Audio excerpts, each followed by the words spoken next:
the Wayne County Commission to order. Madam Clerk, roll call, please. The board is now open for roll call. Commissioner Baker McCormick has requested an excuse.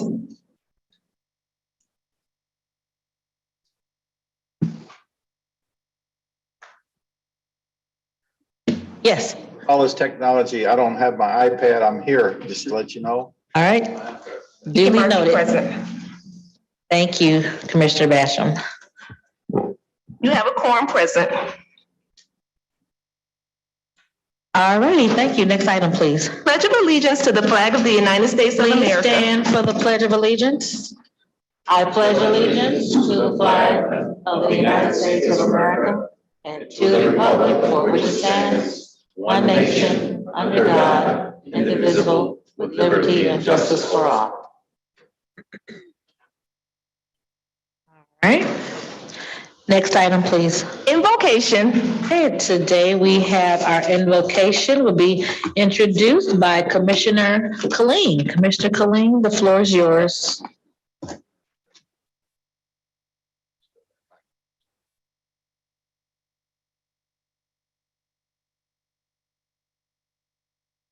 Good morning, everybody, and welcome to the first real full meeting of the Wayne County Commission for the year. Today we have with us Pastor Christopher Bodley. I got to flip pages here. It's a 2-page introduction. He serves as the Acts 2 Enterprise Director for the Michigan District of the Missouri Synod of the Lutheran Church. And Act 2 Enterprise is described as a strategic and holistic urban outreach initiative of the church, of the Lutheran Church. In his role, he assists in the development of strategic community engagement in urban context, which includes serving as a coordinator of a week-long annual summer camp in sports in Detroit to provide provides a short-term mission experience. And he's also the lead pastor of Bethany Lutheran Church over in Morningside on the east side. Married with 4 sons. Congratulations. 5 sons. Yeah, okay. Well, we got special prayers for you. Pastor Bodley, thank you so much for being with us today.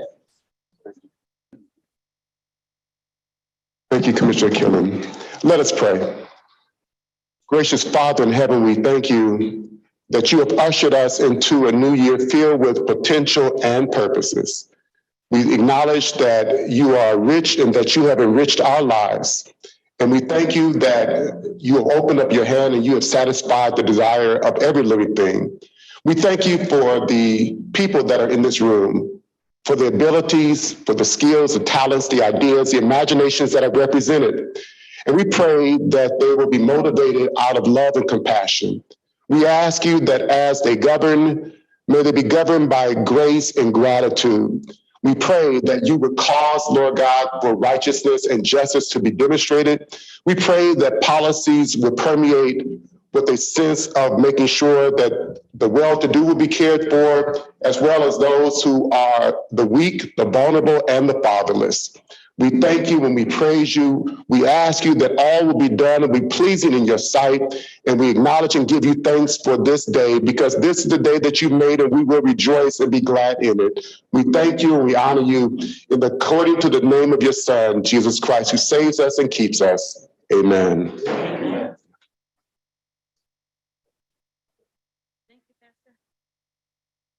All right.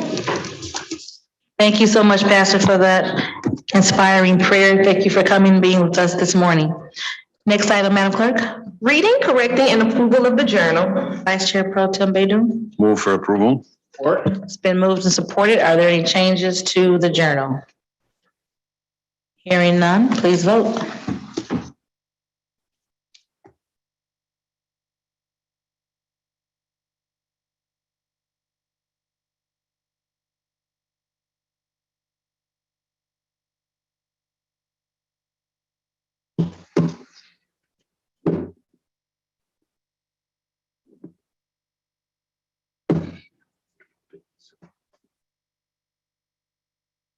Motion carries.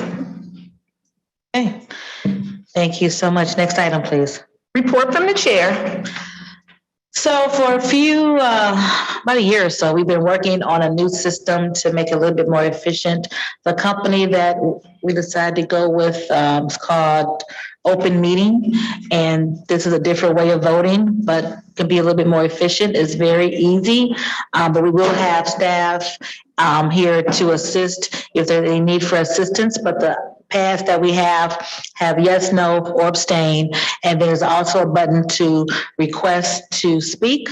And there's also something, I believe, that you can make a motion or second a motion. So we'll learn this. It'll be a little bit of a learning curve, a little bit different, but not too much different than what we used already with our other system. So I'm glad that we finally were able to get this finally installed. All the parts are here. There's a couple more parts that will be here in the next few weeks, and then we'll be up and running with our new voting system.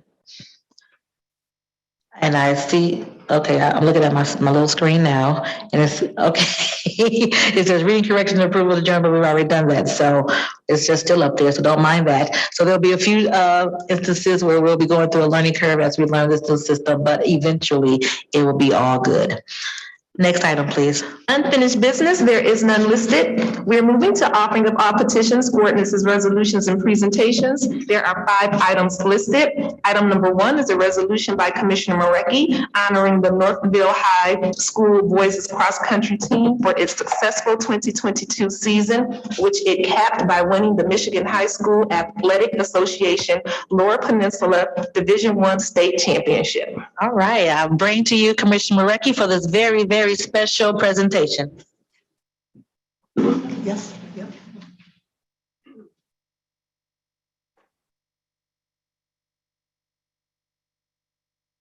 Good morning. Thank you, Chair Bell, for allowing me to do this, and my colleagues for giving me some time during this meeting to recognize the Northville High School boys cross-country team for their tremendous 2022 season. I am joined today by Northville boys cross-country coach Tim Dalton and the 9 runners who made up the state team finals team. Seniors Brady Heron, Brandon Latta, Brock Malakel, and David Whitaker. Juniors Brendan Herger, Ethan Powell, Nick Yaquinto, and freshmen Ronick Chatapathak, sorry, I asked him like 3 times. I'm so sorry. Okay, please stand up, boys.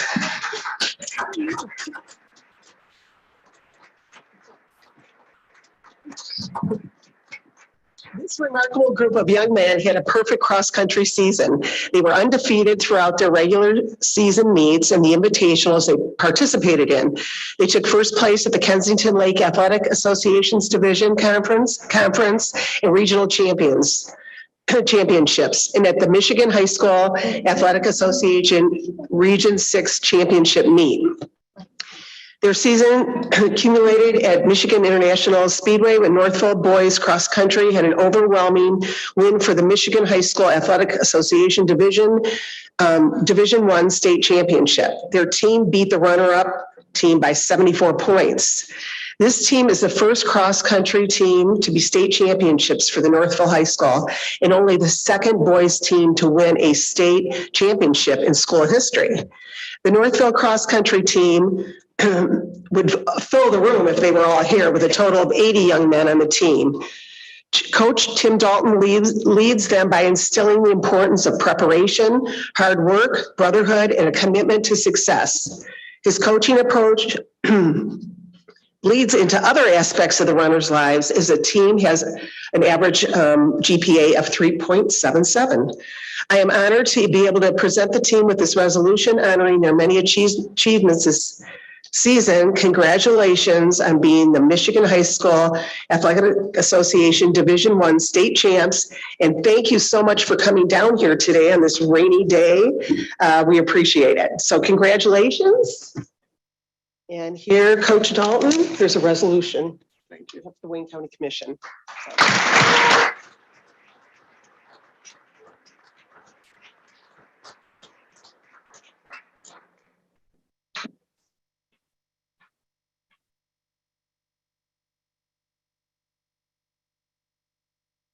Thank you, Commissioner Marecki, and thank you to the coach and to those young men. I think it's so important that we acknowledge and we honor our young people when they do great things, either in sports or academics. So we're just so happy that they were able to come down here to witness the Wayne County Commission meeting, and that Commissioner Marecki, thank you for honoring them. Congratulations again to the young men, to your families, to the coach, and keep up the excellent work. And I'm sure you all will. So thank you again. Let's give them another round of applause.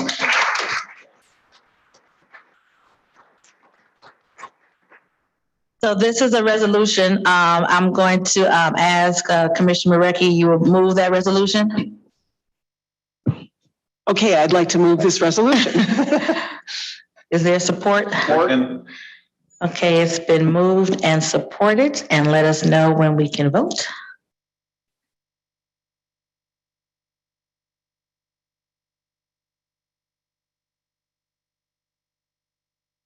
Please vote, everyone.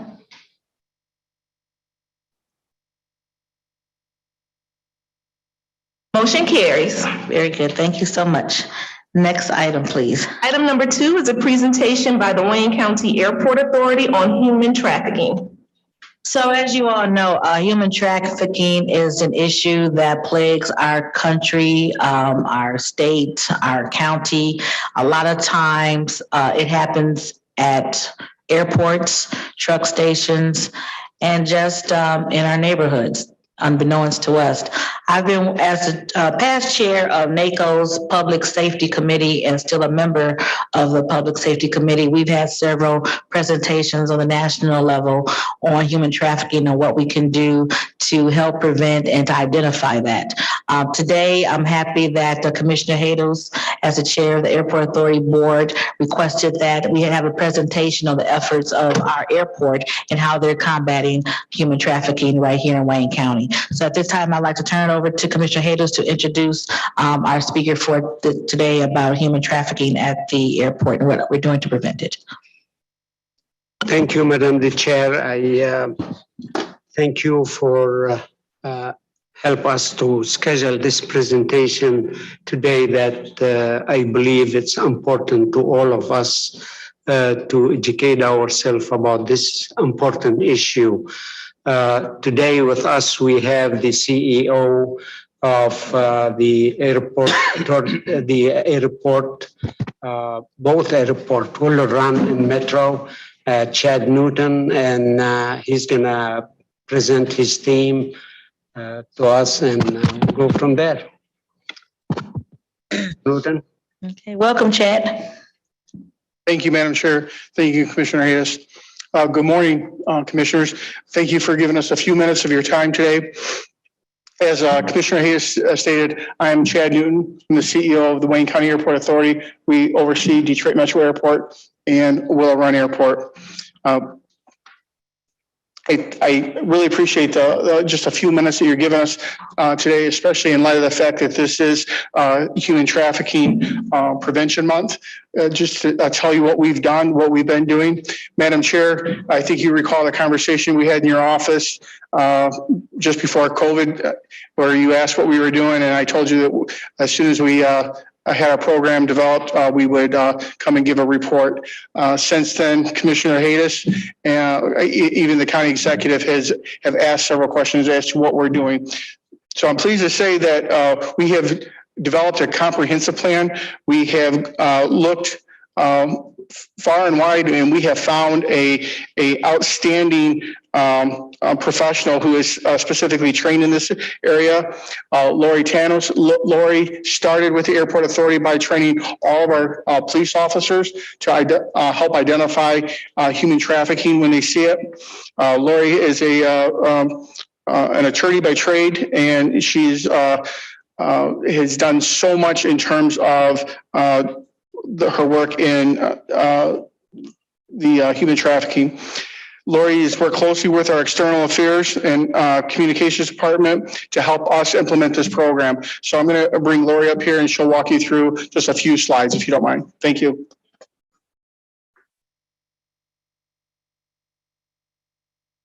Good morning. Thank you, Chad. Thank you all for the opportunity to be here to present the work that we've done for the Wayne County Airport Authority. I'm not sure who is managing the slides. Perfect. Okay, next slide, please. Thank you. In terms of human trafficking, you categorized it very correctly. It's happening everywhere. It's in our backyards. It's happening in plain sight. When we zero in from an aviation or an airport perspective, surveys have indicated that 38% of victims have traveled at some point through an airport, and 63% through some kind of mass transit. So when we look at that kind of statistic, that's pretty significant. Next slide, please. When we're talking about why this is important for Michigan, for the airport, and we look at what needs to be done, and one of the things that I've done globally, this is my first opportunity to do it in Michigan. I've done a ton of work on this in Canada and all over the world. So I am grateful to be able to have implemented this kind of plan with the Airport Authority. And what we did was we implemented a 4-phase multi-year plan that will tackle this problem from multiple ways. So we looked at prevention, awareness, actual education. Next slide, please. So when we talk about the 4 phases, the first one was employee training and education. That has been completed. The phases 2, 3, and 4 are all currently and concurrently in progress right now. The first one is the public awareness campaign and stakeholder engagement. The third one is a risk and materiality and legal assessment review so that the authority understands what its obligations are and what its risks are. And then the final phase will be to take what we learned in phase 3 and apply it to phase 4. Next slide, please. One of the first things that we started off doing was we did a benchmarking survey. I was recently in Washington, D.C. On a panel alongside the Department of Homeland Security with almost, a room packed full of other airports in the United States. And I learned that Detroit is one of the first airports that has done a survey of this kind. So what we did is we took the learnings from that survey and applied that to then do the customized training that we did. Next slide, please. In terms of the training, we were able, as Chad had indicated, starting in 2021 and completion was at the end of 2022, trained over 600 frontline and non-frontline employees. Now, when we talk about that again, I also learned at that same airport security summit that this state, Michigan, Wayne County Airport Authority is one of the first airports that did customized training of this kind, where it was separated for law enforcement, separated for frontline and non-frontline employees. Now, when we look at, all of the employees, and I'm not going to go through and read it all here, but you can see it was tackled from different aspects. Next slide, please. The other thing that we did, which was very unique, was we created a post-training customized toolkit. I'm sure everybody in the room has been in some kind of training. The next day, you're on to the next task.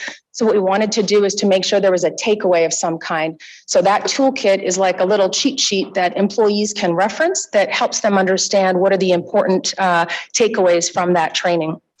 Additionally, the expansion of the training will go towards all of WCA employees and expanded to 16,000 of the airport's stakeholders as part of their badge renewal process. So although we completed the first round of training, it is going to be ongoing. Next slide, please. In terms of the public awareness materials, given that this is Human Trafficking Awareness and Prevention Month, the authority did double down on its commitment to end human trafficking. We revamped the public awareness materials for those of you that are going to be traveling in the airport in these cold winter months. You'll see that these placards and posters are in the restrooms, are in public terminals.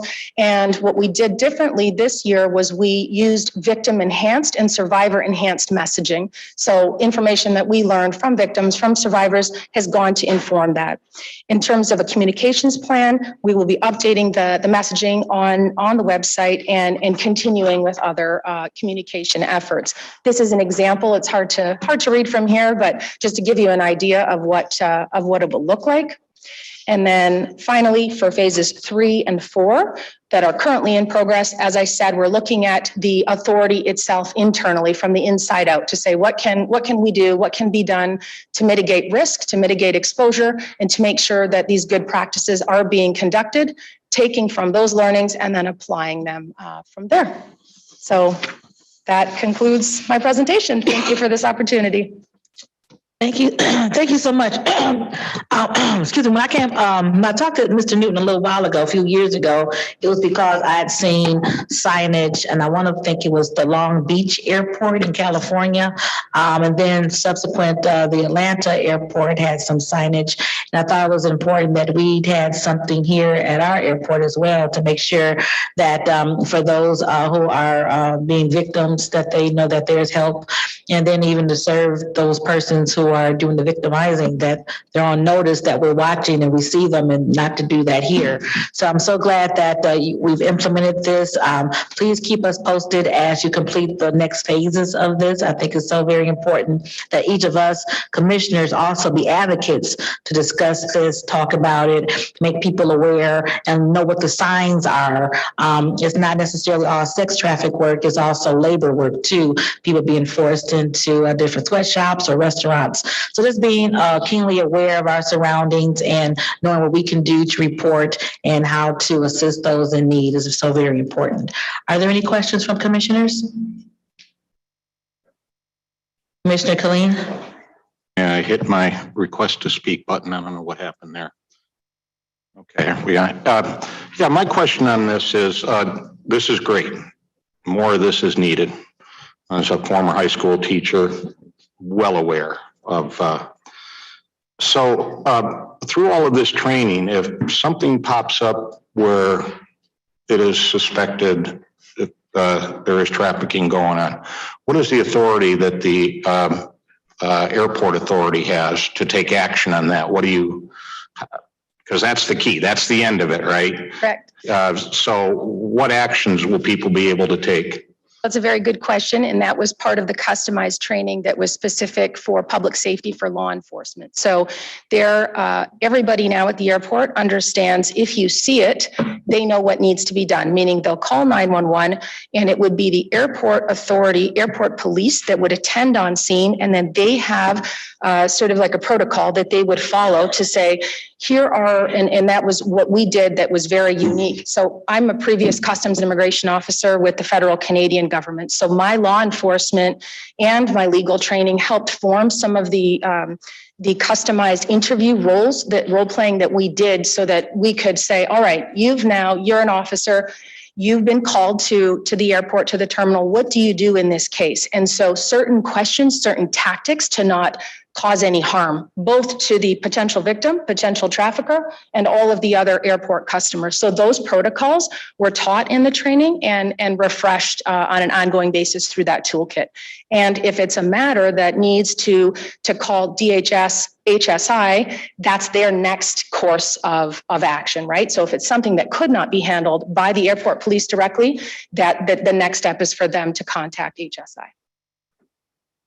As we move down this road, I'd certainly, Madam Chair, be interested in hearing from the airport authority through reports, how many interdictions are popping up out there where they have taken action with folks. You had the stats, it's widespread. And so if this is part of the net to capture, but I'd love to hear back from the airport authority, and I don't know, annual, every 6 months or so, a little report back as to how this is going. And I'm sure we're going to be catching folks. One of the things that I can say from my previous experience with other governments and borders is that the stats at the outset aren't that high because people don't know what they're looking for. Yeah. Once they realize what it is, they say, oh, I didn't know that could be human trafficking. To your point, it's not just sex trafficking, it's labor trafficking, and it looks like many different things. And that's part of the reason why it's so difficult. But we'll certainly work towards having a reporting mechanism for those KPIs. Thank you, Madam Chair. Thank you. Commissioner Marecki? Thank you, Madam Chair. I noticed that there's a number you can text help to.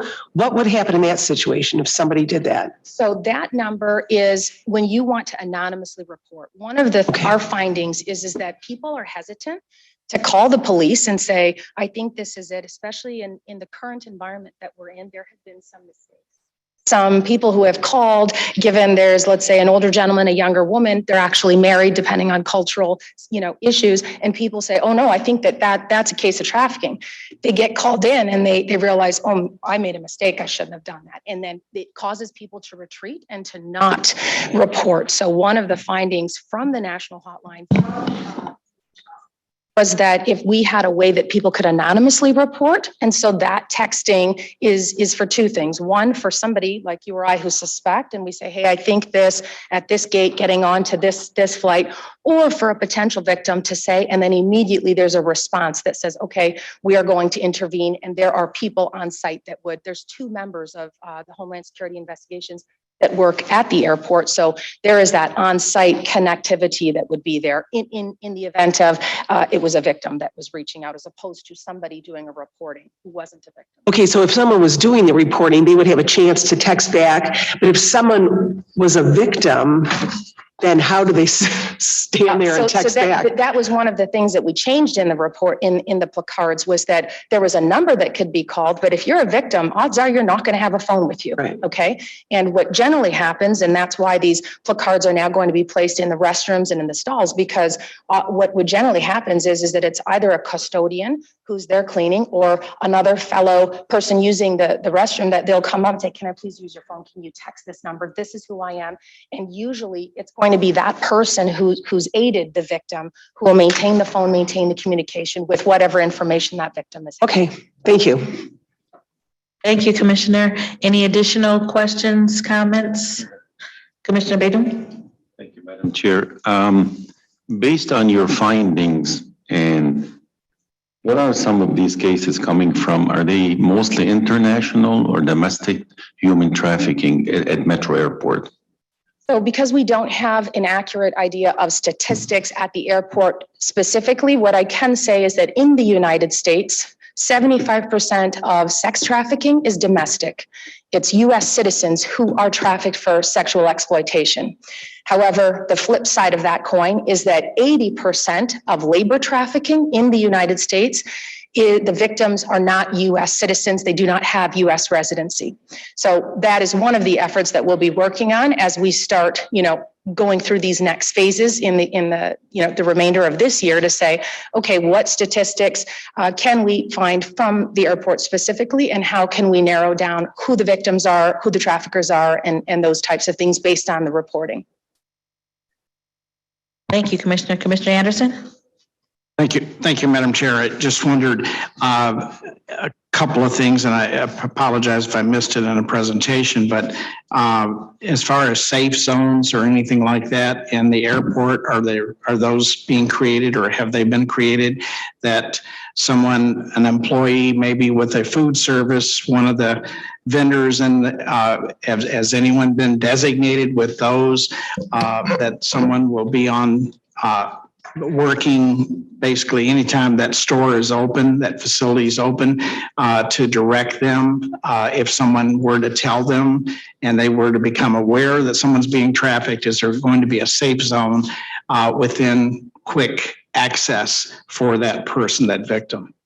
Not designated specifically any one area. However, in the customized training that was given to the frontline employees, which was very different than the training that was given to the executives and or law enforcement, those frontline employees were given specific examples. If you are working at the information booth, here are things you can do. If you are working at a concession stand, here are things you can do. Here are places within the airport that you can take that victim or speak to that victim in such a manner, to the point where, the advice that we have based on my data is, even if you were to take an individual and have them standing behind one of the pillars and having them facing away from the potential perpetrator. So those were the types of education that they received, that from the feedback that we received, that I received when I was conducting all of the training, they found very useful and very helpful. Because to the question that I received earlier, okay, we see it, now what do we do? Right? So that's part of what was given, is not just here's what it is, but here's what you can do, here's your role, and here's your takeaway from having done this, to make sure and ensure that everybody understands how they can help, because everybody has a role to play here.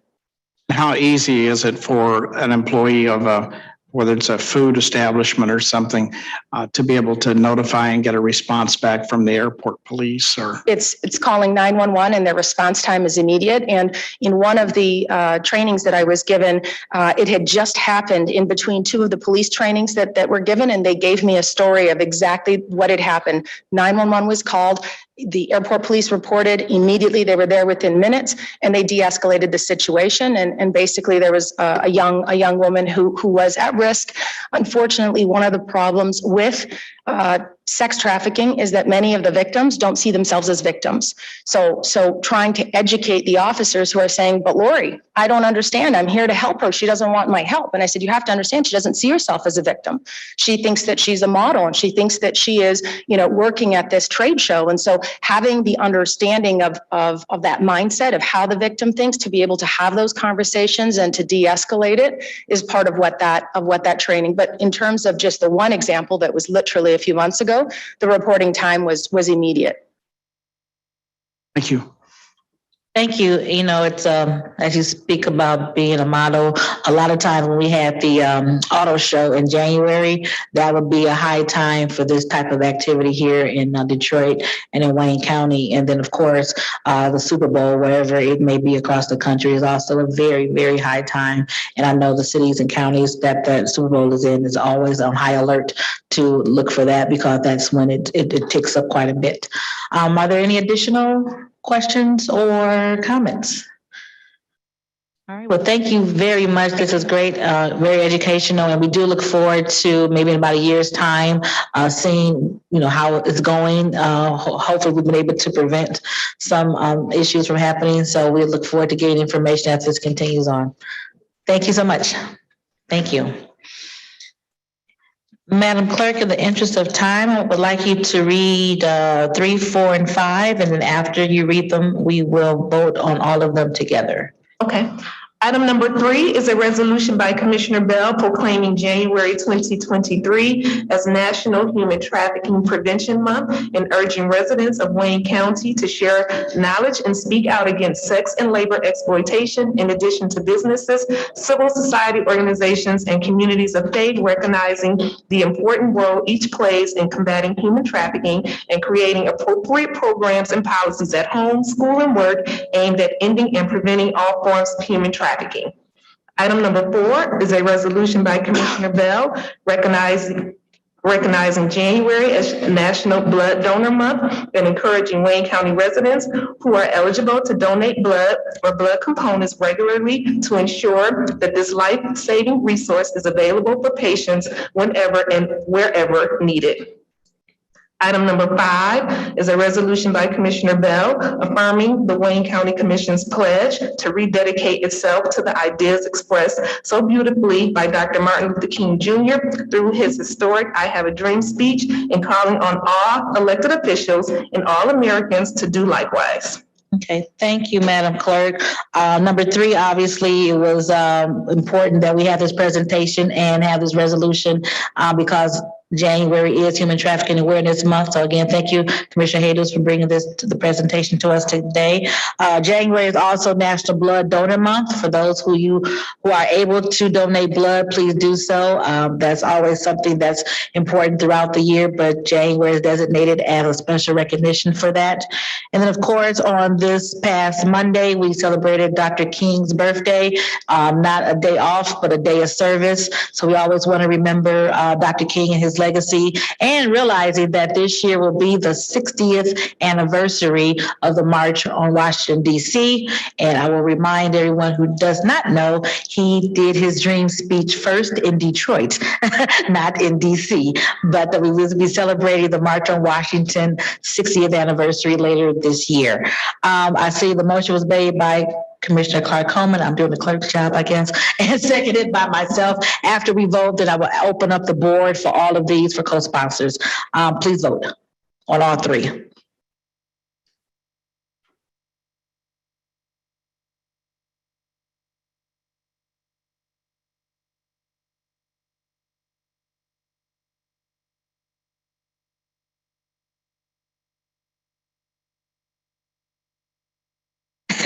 Motion carried. Got it? Okay. Got it. All right. Thank you, voting yes. Now I would like to open up all three of these for co-sponsorships. If you do not want to be a sponsor on one of them, please indicate to the clerk which one you do not want to be on. Otherwise, please indicate if you'd like to be a co-sponsor on the three resolutions.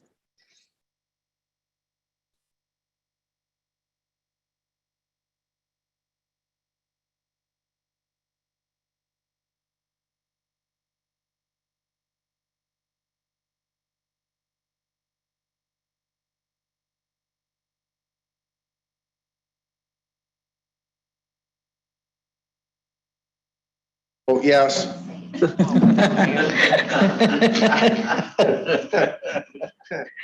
We're gonna get through this. The tablets are now open. If you want to be a co-sponsor, you can indicate so by pressing yes on your tablet. Co-sponsors duly indicated. Okay, thank you so much.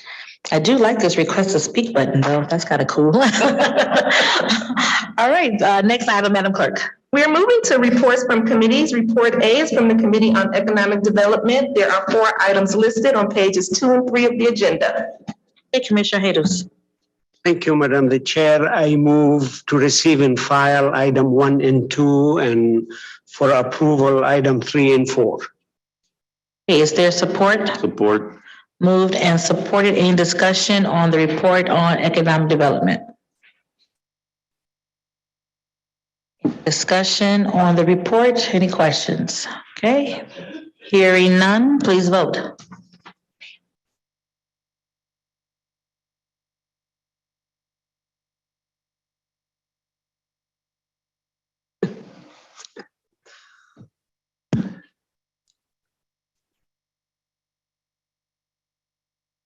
Motion carries.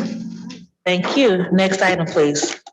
We're moving to report B from the Committee on Public Services. There are 4 items listed on pages 3 and 4 of the agenda. Public Services, Commissioner Marecki, please. Thank you, Madam Chair. I'd like to move to receive and file items 1 and 2 and approve items 3 and 4 with Commissioner Palomero being the maker of the motion on number 4. Support. All right, it's been moved and supported for the Public Services report. Any discussion on the items under Public Services? Oh, I'm sorry. Could you please use your tablet for making a motion and for seconding the motion? Old habits die hard. Okay. And is it time to vote? Yes, ma'am. Okay.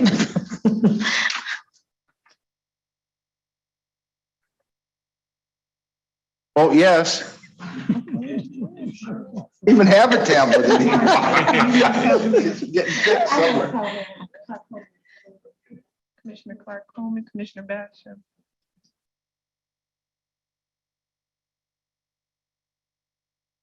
Motion carries, and I have Commissioner Palomero as the maker of the motion on item number 4. Thank you. Next item, please. We're moving to report C from the Committee on Ways and Means. There are 3 items listed on pages 4 and 5 of the agenda. Commissioner Kinlock. I move approval of items 1, 2, and 3. Support. Okay, Commissioner Anderson, you hit the button. So you're the second on the motion. Any discussion on the Ways and Means report? Commissioner Marecki hit the little yellow request to speak. Yeah, I did hit it. I'm up there yellow. Yeah. I'm sorry. I got Thank used to it you. too. I just had a question on number 2, Sheriff's Office item. Anyone from the Sheriff's Office here for number 2?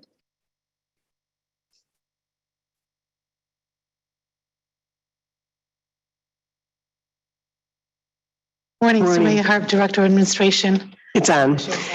With this program, do we have agreements with each of the townships or cities that are patrolled? For the secondary roads, no, we don't, because it's put together under the Public Act. So it's from the state that allows us to do the secondary roads. So when do we have We do have agreements for park patrols and for the road patrols officers. Because when we write a ticket, we can share in the revenue of the ticket. That's when we get into agreements with various communities. So would that be if they don't have enough patrol? Patrol officers, or if they're low on their policing. Okay. Okay. So do we have many of those? We have a lot of them. Okay. So then they split the ticket monies? Yes. Okay. Some will split 50-50, some will split 70-30, depending on the agreement. On the agreement? Okay. All right. Like a list? Yeah, I mean, that'd be great. Everybody might be interested in that. Well, I'll send it to Joe and he can send it to Okay. All right. Thank you. Thanks. I'm all set. Okay. Any additional questions on Ways and Means report? Okay. Hearing none, please vote. Motion carries. Okay. Thank you so much. Next item, please. We are on report D from the Committee on Health and Human Services. There are 3 items listed on pages 5 and 6 of the agenda. Commissioner Khalil. Yeah, thank you, Madam Chair. We have 3 items today. The first 2 are receive and file. Item 3 is we're taking another 1-year option on Assured Family Services for folks that have been around a little while. That's the old Juvenile Assessment Center. These are the folks that evaluate youth when they come into our system to see what kind of services they need, where they should be going. So I'll move 1 and 2 to receive and file, and item 3 for approval. Support. Oh. No, that's not Glenn's. It's okay. It doesn't matter. Okay, so we have moved by Commissioner Anderson, supported by Commissioner Marecki. Any questions on the Health and Human Services report? Hearing none, please vote. Motion carries. Okay. All right, next item, please. We are on report E from the Committee on Seniors and Veterans Affairs. There's 1 item listed. Commissioner Scott. Move approval. We just have the 1 item from the Trio community. Okay. It's been moved by Commissioner Scott. She's going to hit her button. And then supported by Commissioner Clemente. Any discussion on this item? Commissioner Basham. Well, thank you, Madam Chair. When we bid these contracts, this is nothing new. And why can't they build in, why can't they ask the question, before we bid on the contract, you're talking about a change over $720,000. It's like, somebody should have figured this out. This is not something unique. So I'm very interested in why, it's retroactive. It's another $720,000. At some point, we have to look and say, why? I'm asking why. Why is it retroactive? Yeah. Okay, good. Go ahead. Good morning, Joan Savrakis, Division Director, Senior Services, through the chair.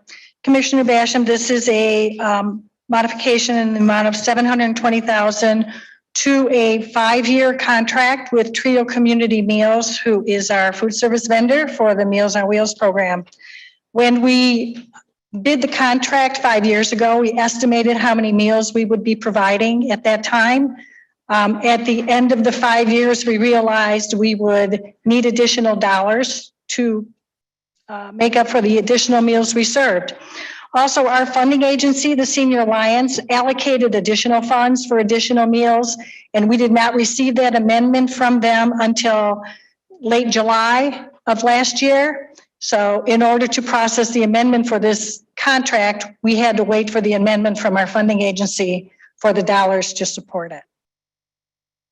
Well, not that they don't do a wonderful job, and they do.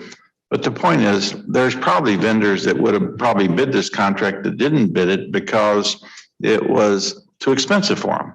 So I just think that it just raises a little flag here and there. I know they do good work and all that, but it's just the idea of, again, retroactive contracts that I think as a commission, we have an obligation to look into to see if we can eliminate as many as possible. Thank you. Thank you, Commissioner. Commissioner Anderson? Yes, thank you. Joan, thanks for being here. And thanks for the great job you do. I just wanted to ask a quick question. When this was bid out, how did we wind up with a vendor that's in Missouri instead of Michigan? Through the chair, the headquarters of Trio Community Meals is in Mississippi, in Jackson, Mississippi. However, the vendors Central Kitchen, who produces the meals for our program and delivers them currently hot in bulk, is located in Detroit. So the headquarters is in Mississippi. So that's the central ownership of the company is in Mississippi. Yes, but meals are prepared locally here. Yeah, I would, so I know there's certainly a large percentage of the money probably stays in Mississippi, goes to Mississippi, other than the cost to produce the meals. And the employees, thankfully, employees that are preparing the meals are here in Michigan. But I just, I guess I'm certainly, speaking for just myself, would like to see us do business with a company that's based here as well. To the chair, Commissioner, we recently rebid this contract. We have a new contract in place effective October 1st. We bid it publicly and we received one response from Trio Community Meals, who is our current vendor. So we have made every attempt to try to attract other competitive bids for this contract. You think it's because of the size of the contract that most aren't equipped to handle I think that is a contributing factor. We provide over 2,500 meals a day. It require a large commercial operation with lots of equipment, staff, et cetera. So, and I have to believe in any food service market, the margin for profit is very slim. All right, thank you. Commissioner Basham? Thank you. The way we used to advertise things to, I know we do My Deal and we do some others, but social media has changed. And quite frankly, I don't know if we're up to speed on social media. I mean, sometimes you buy commercials on TV.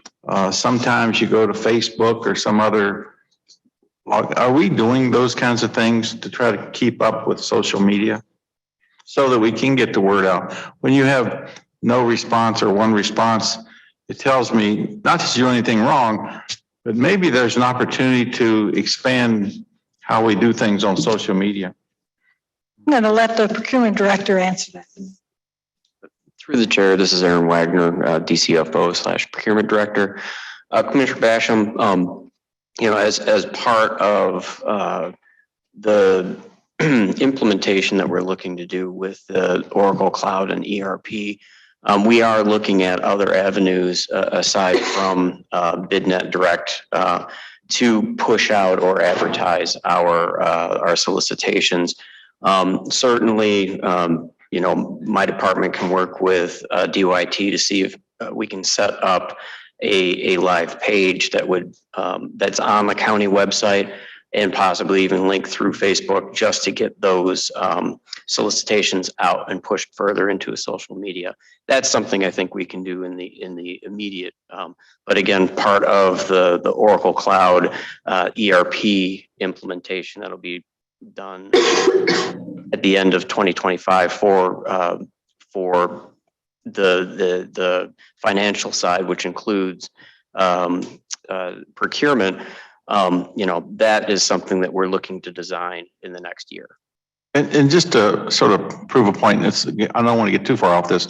There used to be at every meeting of the Wayne County Commission, you had the Free Press, the news, sometimes Cranes, you had one of the TV channels. There's none of those folks attend these meetings anymore. And so to get word out on what's you're trying to do for the public, I'm just saying all social media has changed, and we as a county need to change with it. And I appreciate the good work that you're doing. Thank you. Thank you. To that point, Vice Chair Pro Tem Baydoun, then Commissioner Markey. Thank you, Madam Chair. I agree with Commissioner Anderson and Commissioner Basham.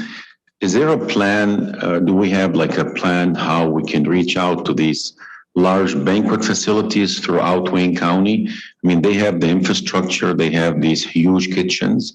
Perhaps they can set up another operation because they have the experience, they can prepare. Yeah, I mean, I know some banquet facilities, they can prepare 1,500, 2,000 people weddings in a matter of 3-4 hours, for example. Are we reaching out to these large banquet facilities throughout Wayne County, for example, or Southeast Michigan? To the chair, Commissioner Badian, I'm not sure when the bid was sent, whether it included or excluded any banquet centers. It's on BidNet, which is accessible to the public, if I'm correct. It is accessible to the public. We do have the opportunity to when procurements are let, we can get a courtesy notice list and, send those solicitations to who's ever on those courtesy notices. So certainly future state, if we have a list of banquets or local food kitchens that would be interested, we can create that list and make sure that are sent out. Yeah, I'm pretty sure if you send out to these large banquet facilities, you will get some response. Thank you. Commissioner Morecki? Thank you, Madam Chair. So you noted that we're starting a new contract in October 1st, which I'm sure we're going to get. This is jumping ahead a little bit, but is that contract set or is it like flexible? Because the price of food is like so discouraging now. And who knows in 5 years if it's going to go down or. Chair, Commissioner Recchi, I do believe that there is a clause in the existing contract that began October 1st to allow for increases in food costs. So, this was this last October 1st? Yes. I thought it was coming up October 1st. Okay. So there is a fluctuation clause or whatever it's called, because I'm sure that's going to make a big difference. I mean, everybody sees that when they just go to the store for themselves. Thank you. Any additional questions, comments? Okay, thank you both. At this point, please vote.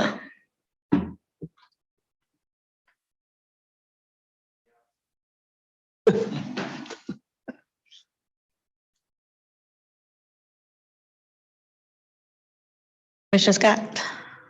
It's not for voting, but I do vote yes. Okay. Motion carries. Thank you. Okay, all right. Okay, next item, please. We're moving to report F from the Committee on Audit. There's one item listed. Commissioner Basham? I'm trying to keep up with my technology, Madam Chair. I would move one item to receive and file this time. The audit report moved by Commissioner Basham, the one item for receive and file, and supported by Commissioner Kinlock. Any discussion on the receive and file item? Hearing none, please vote. Coming for you, Kinlock. Turn into a game. It is. Everybody's trying to outdo each other, get to the button first. Motion carries. Okay, next item, please. We are moving to report G from the Committee on Public Safety, Judiciary, and Homeland Security. There are two items listed. Commissioner Clark Coleman.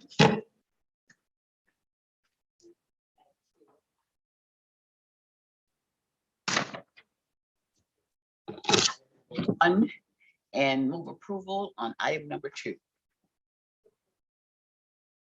Been moved and supported. Any discussion on the items under public safety? Hearing none, seeing none, please vote. Motion carries. All right. Okay, next item, please. We are on report H from the. I'm sorry. Oh, okay, good, Commissioner Clark Coleman. So before I could press motion, I'm sorry. Scott pressed it before she pressed it, the motion before I could get a chance to press it. But moved by Commissioner Clark Coleman, supported by Commissioner Margaret Scott. Thank you, Commissioner. We'll make that notation, okay? Next item, please. We're on report H from the Committee on Government Operations. There are 3 items listed. Commissioner Dobb. Thank you, Madam Chair. I'd like to move item number 1 for receive and file and items 2 and 3 for approval. It's been supported by Commissioner Basham. Discussion on the government operations report. Commissioner Anderson. Thank you, Madam Chair. I just wondered, when was the last time this was bid out? Or does this represent a bidding out on number 2? Because that's the same company we've had for, I think, quite a few years. Does anyone know when it was bid out last, Aaron? Through the chair, Aaron Wagner, Procurement Director. Yes, this was bid out. I believe initially it was 2018, 2019 was the last time it went out to bid. It was initially a base 3-year contract with 2 1-year options for modification. And at the time, Xanadu was determined the most responsive company on that solicitation. Why do we not use the term? I know this is a bigger question. Best price? It depends on if it's an RFP or an IFB. Invitation for bid, you go with the best price. If it's a request for proposal, then you look at both the pricing as well as scoring the quality of the response you get.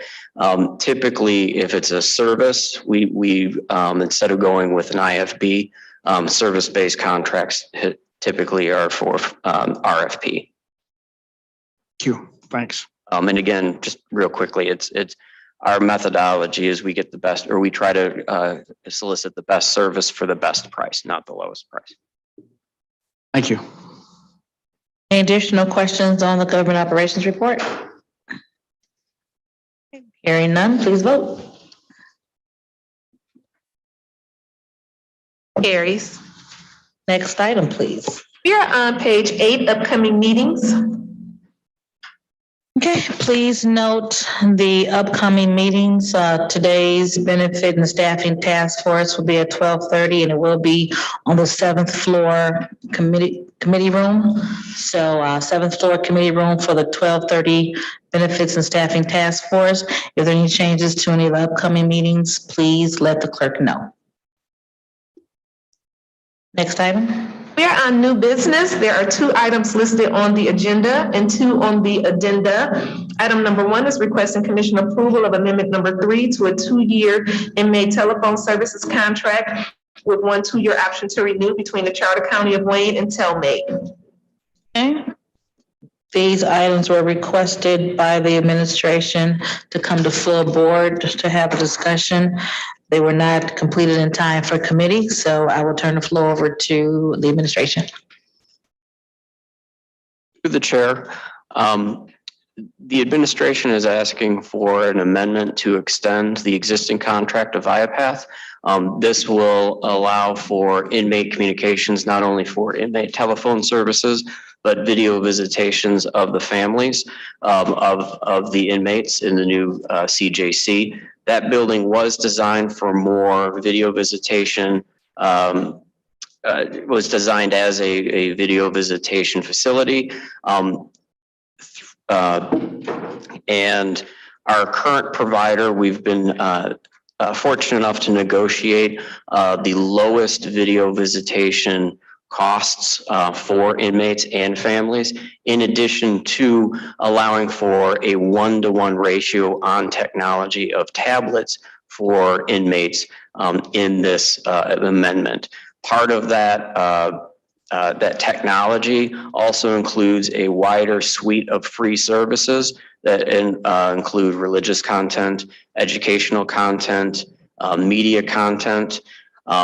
We worked very closely with Viapath to ensure that we selected the highest quality of technology, in addition to, again, the lowest rates that we could get. In fact, I believe we are an industry leader in video visitation rates.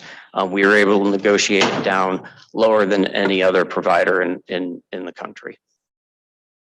I'm sorry, did you say that the inmates would have their own tablets? Did I hear you say that? That is correct. And then they'll be programmed with material that's appropriate. James Heath, Wayne County Corporation Counsel. To Aaron's point, way more offerings than they presently have. Before we even go forward, I want to add some context, and I want to thank the Wayne County Sheriff Washington. I know that Director Harb is here. We worked very closely with them. As the commission will remember, historically, there was a guaranteed maximum amount that would be added to the sheriff's budget for their use based on the rates that inmates were charged for communication services and the like. With the sheriff's help, we flipped that model on its head, and as Aaron said, have some of the lowest rates in the country with respect to video visitation. And I just want to thank the sheriff because they were gracious in accepting the administration's word that we would make them whole as their budgets continued for the loss of that revenue that would be coming from the inmates.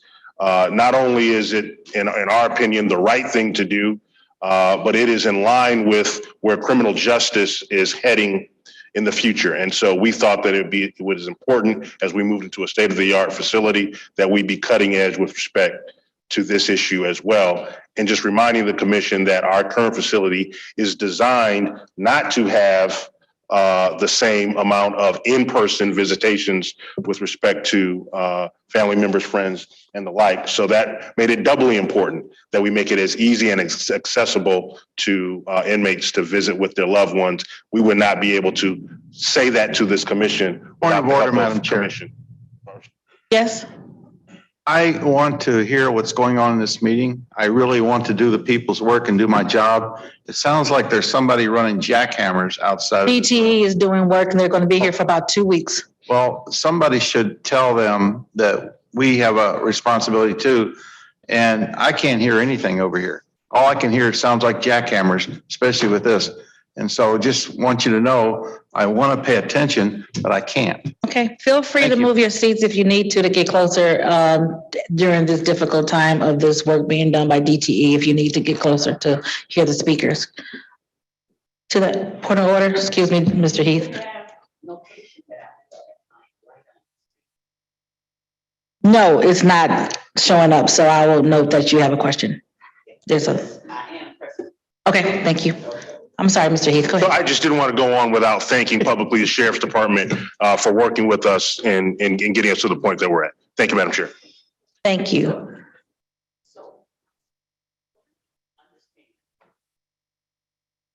Speaking to your mic a little bit too, Commissioner, I'm not hearing you. All right. So let me understand what's happening. So they've always had to pay for those services. Correct?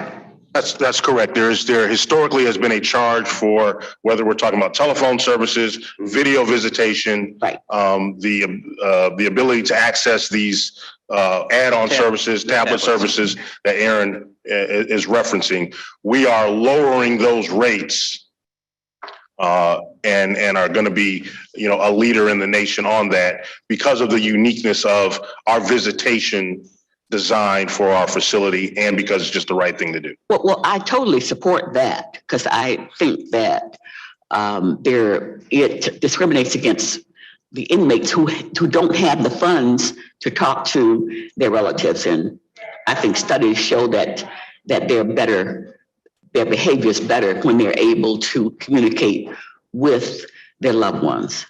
So, but is there a way, how much is it being reduced? Do you have any way of tally?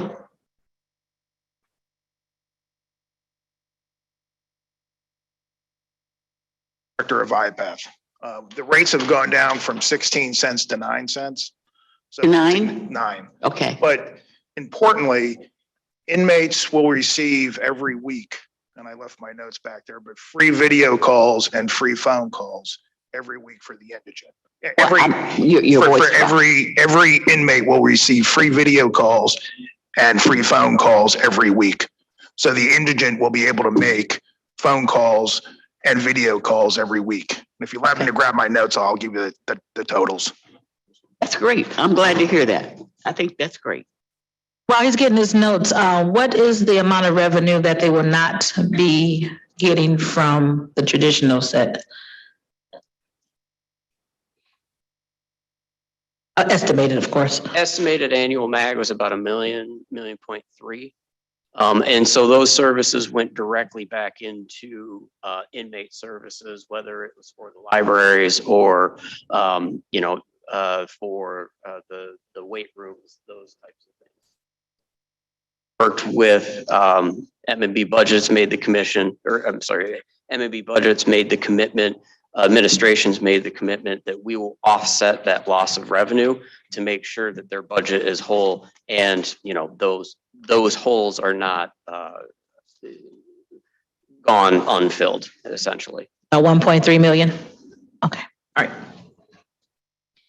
I have those free numbers. It's 15 minutes of video free every week and 2 free 5-minute phone calls every week, in addition to the rate reduction. And in addition to every offender getting his own tablet. Is that for all inmates? All inmates, whether they have funds or do not. And that does include juvenile as well? That does. And we have a list. I'm sorry. I'm sorry. There's no juveniles. This is just ADF. Oh, ADF. Excuse me. This is getting my facilities confused. Yeah, this is just for This is just the adult. adult detention facility. Okay. So the way we structured the deal is there's 25 free minutes of communication between inmates and their family members every week. So those that want to make those phone calls to their family or friends will have the ability once a week to make 25 free phone calls / video visits every week on their own device. And with the devices, is that something that we will extend to the juvenile detention facility, or is that still a work in progress? That's still something that's being discussed. Okay.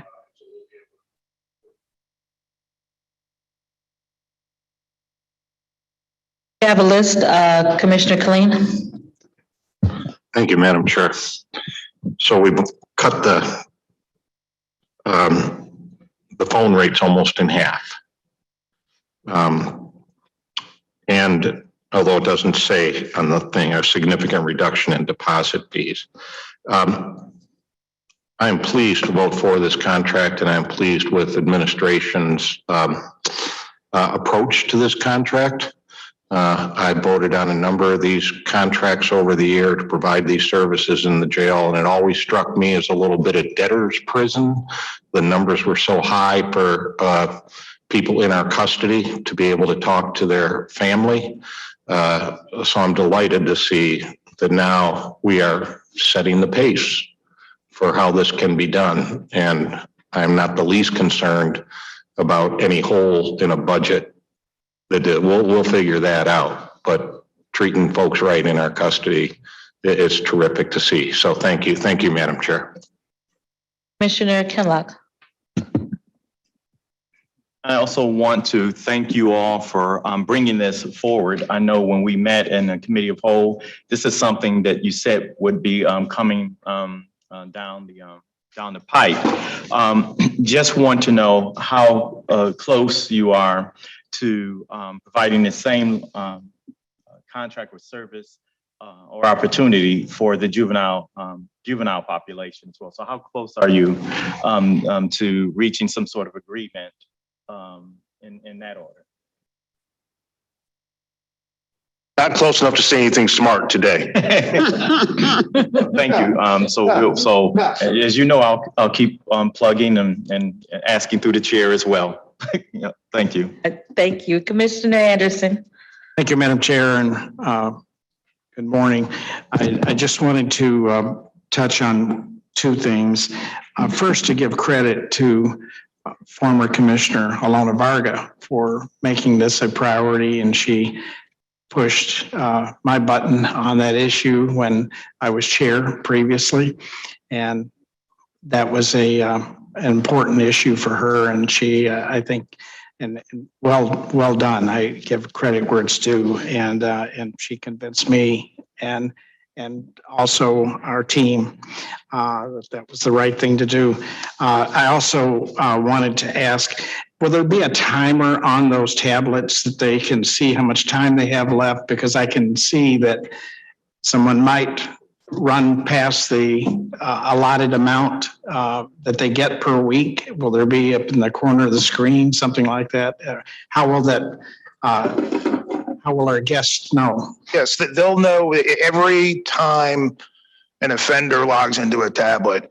It's basically logging into his own account. So it's everything inside the tablet will be that offender's information. So it'll show balances if they do have balances, and it'll certainly show the free phone calls and the time that is left and the free video calls. About when they're on the call that they're on at the current time? No, we presently don't have that service. But an important distinction, when we say free 15 minutes worth of video, I just want everyone to understand that they have the ability to make 15 one-minute video calls every week. So if they wanted to, if they have, let's say, 5 children, they could make 3 5-minute video visits with them over the course of the week. So, but we don't presently have like a countdown clock in terms of how much time is available. Is that possible to do? Yes, it's actually I can see where someone will very quickly burn up their 15 minutes. That's actually a good idea. So, and we, to be fair, we might already have it and I might not know about it. We develop stuff all the time and our technology evolves. But I'll certainly look into that. Appreciate it if you'd and let get us back know. to Aaron on that. Yes. Thank you. Thank you, Madam Chair. Commissioner Scott? Thank you, Madam Chair. I just want to, I think I heard them say that they will still be able to have funds because some of that, the monies that they were using for the phones, that went into things that they were able to do, to go to the library and do some programs in that. Are you still going to have the same amount of programs, even though you won't have as much money that they are spending on the phone calls? All right, so 2 things to that point. Inmates will have more opportunities under this new agreement and access to applications and things like that that will appear on their tablet. They'll have more equipment. As Aaron said, that for free. As Aaron said, in the past, the rates that inmates paid for those services would go to the vendor. The vendor would then, on a regular basis, cut a check to the sheriff's department. The sheriff's department would use those funds that they got for the sort of services Aaron described. The commitment that the administration has made to the sheriff's department is that we will replace the funds that they received previously from the vendor, and they will continue to be able to use those for whatever services or whatever issues the sheriff's department feels is appropriate. Approximately the same amount, you're saying? That is correct. That is correct. All right, thank you. And one point of correction, I didn't mean to be flippant to Madam Chair's question or Commissioner Kinlock's. With respect to juveniles, they don't pay for their communication right now. What I don't know is the tablet setup and the like. And so that's what I mean in terms of we still have to work it out. But they have a completely different model of communication with their loved ones than do the adult inmates in our jails. So. I think the tablet idea will be great for the kids because they're so much more efficient in using those than the adults a lot of times. So, okay, thank you. Commissioner Marecki. Oh, thank you, Madam Chair. This is a little off topic, but now when inmates get visitors is that private or is there someone in the room when they get a visitor? And when they do the iPad communication, will that be private or does someone monitor that or? And are they hooked up to the internet with these iPads? No, this is a secure server, so the content is part of the Viapath secure server, so there's no access to the outside. In the 17 years I've been with Viapath, and 6 of which have had tablets, we've never had a technology breach. No. How about the visitation as far as? Yeah, and to be honest with you, in terms of exactly the logistics of the current visitations that that the sheriff's office, I'm not sure I would be in a good position. I don't know if Director Harbour, anyone from the sheriff, we can get that answer for you though. Yeah, and I'm just curious, that relates to what's going to happen with the iPad.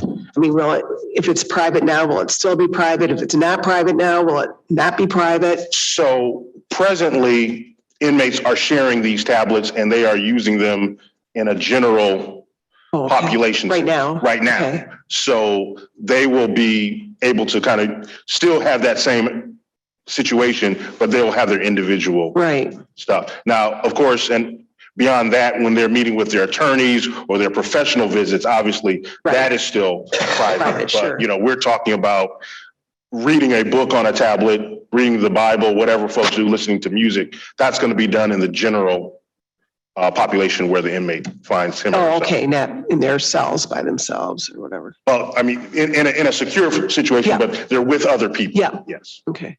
All right. Thank you. Okay, Commissioner Dobb. Thank you, Madam Chair. I'm wondering if an inmate does not use their time 1 week, does it roll over? Or do they lose their time?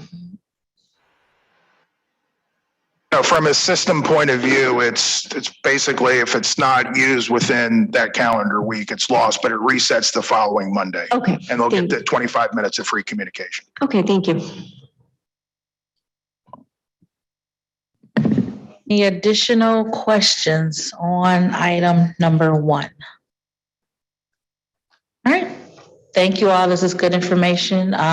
Glad that we were able to come up with an agreement that's beneficial for our inmates as well as the county. So thank you all, and we'll look forward to additional contracts coming before us as it relates to the jail as needed. Okay. All right. At this time, please vote. Oh, nope, don't vote. We only had a motion. Let's move by, okay, we have a motion and a second. Now vote, please. Let's do them separate. At least this one's separate, yes.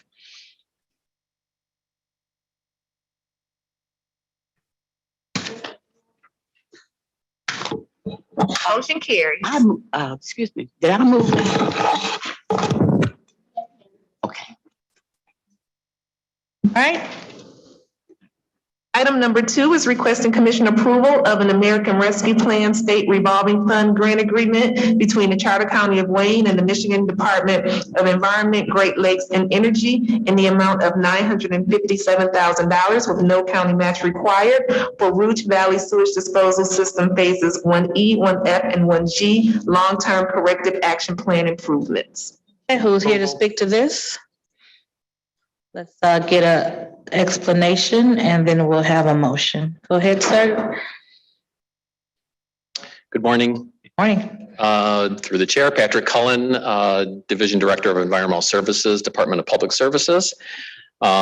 This is essentially free money from the state that we do not want to turn down. And the reason we're here today and not going through the traditional committee process are a couple of reasons. After the commission authorized the issuance of bonds for this phase of the construction on the Rouge Valley project, we were notified by the state in early December, maybe it was the second week of December, that they were giving some of their ARPA dollars to support this project. So we were thrilled to hear that.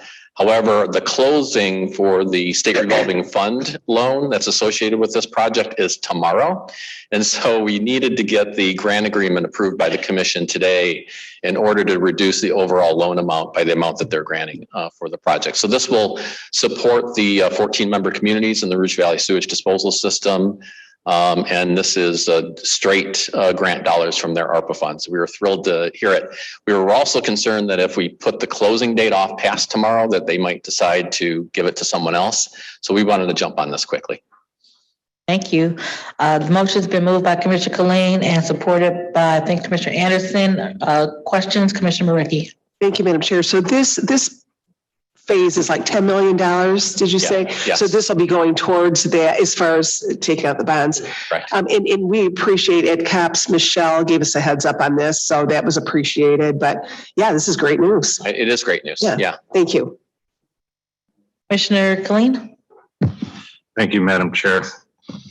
That's good news, Mr. Collin, to do it this way. This is to work on the long-term corrective action plan for the Rouge system. And that is living up to its name. Yes, it is. This is 1E, 1F, and 1G. Can you bring us up to date as to, let's assume the completion of all this work goes well. So where are we at with the long-term? And by the way, the county's done a great job, and the Rouge communities down there have done a great job cleaning that, cleaning the system up. Where does this leave us then in the disposal system in terms of the long-term corrective action plan, assuming all this work goes fine? So a couple of things. Number one, we are under an administrative consent order with the state to do this work. And the work overall is to eliminate sanitary sewerage overflows that result from the from heavy rain events, because we get a lot of infiltration into the Rouge system, most of which goes through County Parkway, through Hines Park, and also along the lower branch of the Rouge River. So these are upgrades to our sewer and upgrades to some of our siphons and regulators and manholes. We are starting year 3 of what we have as a 10-year plan. And it's the overall plan is roughly estimated at $100 million. 1E, 1F, and 1G, the work is going to be done in the city of Wayne, the city of Westland, and the city of Dearborn Heights.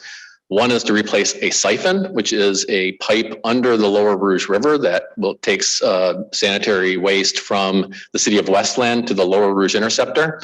Part of the project is to do upgrades at regular M20 in Westland, which takes waste from the city of Garden City, and major upgrade to lift station 1A in the city of Dearborn Heights.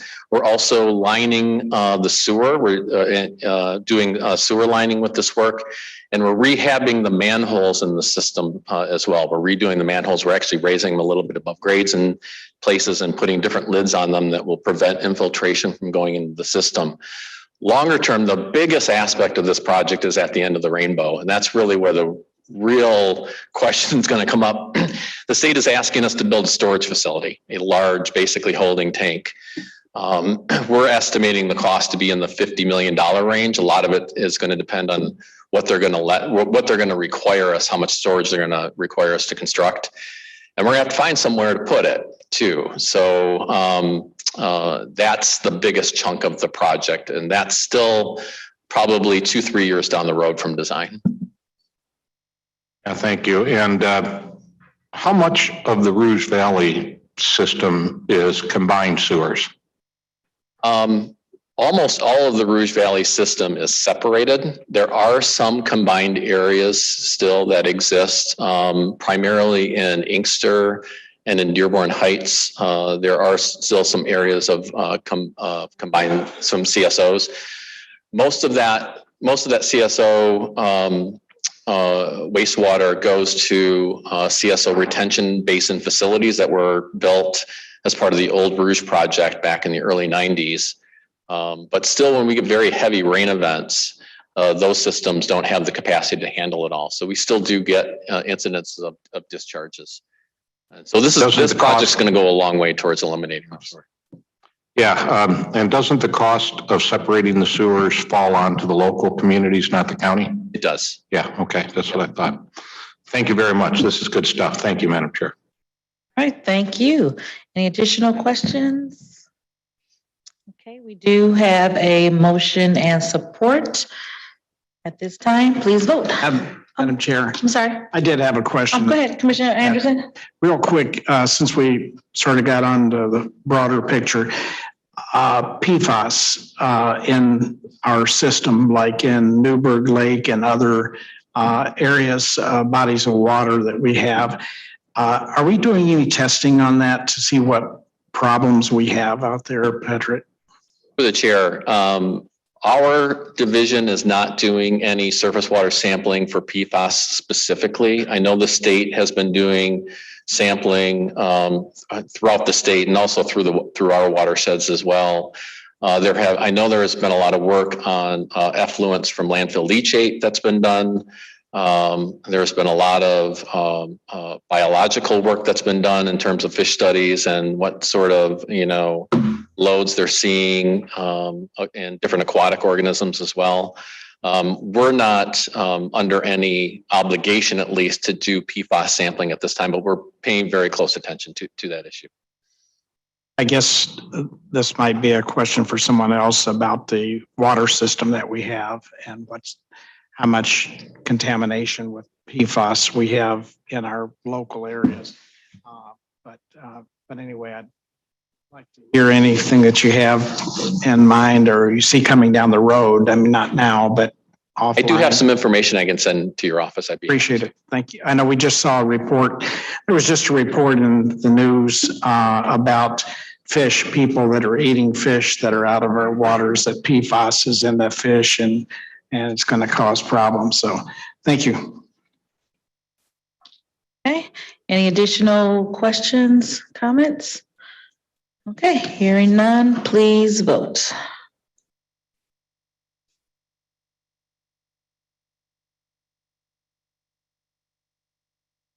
Motion carries. To move to the second addenda.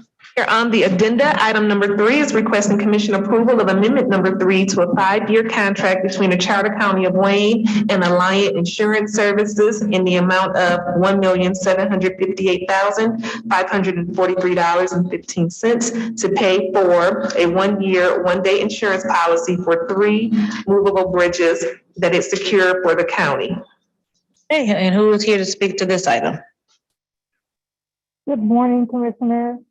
This is Claire Mason Lee. Are you able to hear me? It's very muffled, ma'am. Let's try speaking again so we can clear out your microphone. Okay, thank you. Good morning. Is that Claire? Mason Lee. Yes, it is. Claire Mason Okay, Lee. keep talking, Claire. We're going to test this. Let's keep saying test so we can hear you because we can barely hear you. So hold on while we adjust. Okay, now try it, Claire. Claire Mason Lee, Director of Risk Management. Okay, we can hear you volume wise, but it's a little muffled still. Oh, okay, go ahead, Claire, again. Okay, Claire Mason Lee, Director of Risk Management. Okay, Director of Risk Management. Okay, it's still muffled, but go ahead, give your best shot. Okay, my apologies about that, but most of the commissioners are aware of this insurance renewal policy. And this is for the movable bridges that we have in Wayne County. And this is for the full policy. Previously, we came before the commission for 90-day extensions, but this is for a full year beginning January 1, 2023 to January 1, 2024. Okay, thank you. And again, this is an insurance policy for 3 movable bridges for 1 year with Alliant Insurance. Does everyone hear that pretty clearly? 1 year insurance policy for 3 movable bridges in Wayne County. That's what this item is. Okay. Any questions on this item, Commissioner Kalina? Thank you, Oh, Madam you're Chair. second. Okay, go ahead. Trying to keep up with all this. Good to see you on here, Commissioner Palomero. I suppose that saying about old dogs really is true. Or not true, I should say. I would like to ask Commission Counsel on this. We've had some discussions about our insurance policies over the years, and it was a little bit garbled trying to hear the explanation of this. Does the Office of Commission Counsel have any objections to how this is being presented? Go ahead. Through the chair, Ebony Adams, Assistant Commission Counsel. I'm standing in for Alicia. She's on vacation this week. But we did have a chance to review this. We had discussions on Mod 2 with the department, what we were looking for as far as specifics goes. And they gave us exactly what we wanted. It's very clear. This is a overarching bridge policy extended for 1 year. So we're happy with it, no issues. Yeah, well, thank you, because I just asked that question, Madam Chair, because we've had some long discussions over the years about, and it is over the years, going way back to these insurance policies and their renewal. So thank you to the office and thank you, Madam Chair. Thank you, Commissioner. And just as a FYI, I don't put things on the agenda unless I'm comfortable hearing from our counsel in our policy department. And after I'm comfortable hearing from them and we agree upon it, then it goes on the agenda. If we had dispute, it wouldn't be here. I wasn't assuming anything, Madam Chair, but just for FYI. On items like this, I want to have that discussion. Absolutely. Public as well. Thank you. Thank you. For the public as well. It wouldn't be on here if I didn't say it was okay. Thank you. Any other further discussion on this item? Hearing none. Thank you, Claire, and please vote. Motion carries. All right. Thank you so much. Next item. Item number 4 is requesting commission approval of the reappointments of Gustav Andresen and Brian Masalam and the appointment of Charlie J. Williams to the Detroit-Wayne County Stadium Authority. Okay, Eddie, are you here for this item?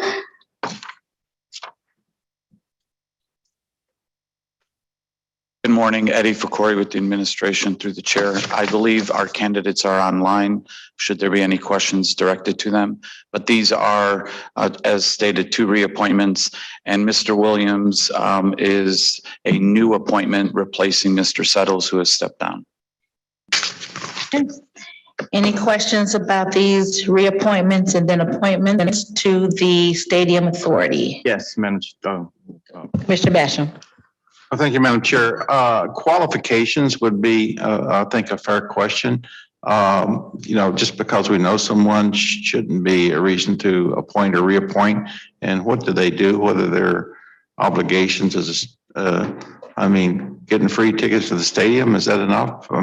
What is this about?